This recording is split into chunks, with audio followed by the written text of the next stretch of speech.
Lors de la guerre en Syrie, quand des millions de Syriens cherchaient leur salut en Europe, je peux vous le dire, j'ai été sidéré. Je n'ai pas su comment réagir. J'étais occupé, j'avais pas le temps. Les réfugiés syriens, je sais pas, ils sont pas venus me chercher, ils m'ont pas foutu les poils. Je me suis pas retourné finalement. Alors je suppose que c'est plus de leur faute que de la mienne. Mais les années ont passé. Et ce que je n'ai pas fait pour les Syriennes à l'époque, je veux le faire aujourd'hui pour les Ukrainiennes. Tous les matins, Walid, je cours au parc Maximilien. À l'arrivage, je suis parmi les premiers. Ne poussez pas, je l'ai vu le premier. Et s'il y en a vraiment beaucoup, eh bien, on se serrera. Hein, monsieur Reyers, on se serrera. Oui. Alors, ce que je n'ai pas fait pour les Syriennes, eh bien, je suis aujourd'hui tout prêt à le faire, et même plusieurs fois pour les Ukrainiennes. Les Ukrainiennes, je sais pas, on sent bien leur détresse.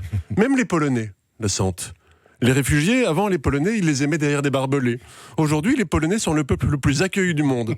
Aloha, disent les Polonais. Et je dis ça sous le contrôle du lobby polonais. Les Polonais ont un cœur, là, et ils le sortent. Vous connaissez ce proverbe polonais ? Une Ukrainienne vaut bien 2 Soudanais.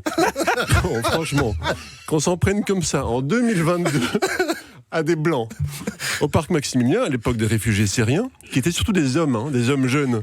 On trouvait énormément de femmes dans la cinquantaine divorcées qui étaient désireuses d'accueillir chez elles des réfugiés. Aujourd'hui, ces femmes belges, souvent amères, regardent sans la moindre tendresse ces jeunes Ukrainiennes. Par contre, on voit énormément d'agriculteurs qui viennent proposer de l'aide. Beaucoup d'électeurs du Vlaams Belang également, très déterminés à se battre si on leur dit qu'il n'y a plus aucun réfugié, que tout est parti en un quart d'heure. Alors évidemment, l'Ukrainien, c'est le Suédois du pauvre, mais ça reste quand même une très belle race. Alors Zelensky, par contre, commence à m'emmerder. N'arrête pas de se plaindre, n'arrête pas de réclamer. On dirait un Rome. Je ne sais pas si vous l'avez entendu. Donnez-moi des avions. T'avais qu'à en acheter, radin. Alors tout le monde se bat aujourd'hui pour avoir plus d'Ukrainiens chez lui. Alors les Syriens, quand ils regardent ça, évidemment, ils vérifient leur haleine. On a un peu l'impression que les Ukrainiens, pour le moment, sont des bébés chats.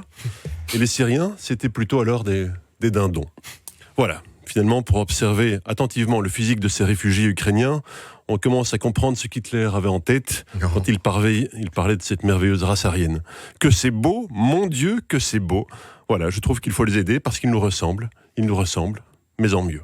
Faut-il faire la guerre pour avoir la paix, finalement, Corentin, oui ou non ? Je crois que la réponse est oui et non. Merci. Voilà.